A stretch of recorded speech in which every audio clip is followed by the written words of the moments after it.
আসসালামু আলাইকুম। পুনৰ মোৰ ছুটি ব্লগলৈ আপোনালোকক স্বাগতম জনালোঁ। জানেনে আজি অলপ ল'ৰাটোক দুয়োজনে খেলাবৰ কাৰণে গান্ধী পাৰ্কত লৈ আনিলোঁ। মাৰ ঘৰত অহাৰ পৰা ঘৰত খেলিবলৈ পোৱাই নাই, ইমানেই বৰষুণ দিছে, চোতালত ইমান বোকা, ইয়াত আহি ইমান ফূৰ্তিত খেলিছে চাইছেনে।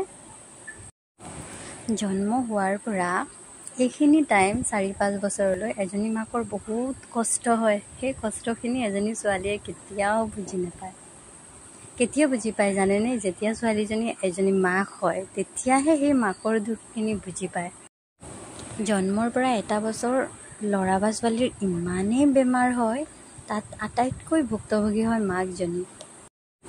এই কষ্টখিনি, মৰমবোৰ ইমান ওচৰৰ পৰা চোৱাৰ পিছত মই যে মাক এটাও দাঁতকৈ কথা ক'বলৈ মন নাযায় জানেনে। এতিয়াহে মই বুজি পাইছোঁ যে ইমান মৰম কষ্ট তুলি তালি ডাঙৰ কৰাৰ পিছত যেতিয়া আমি এটা দাঁতকৈ কথা কৈ দিওঁ মাক কিমান বেয়া লাগে চাগে মাৰ।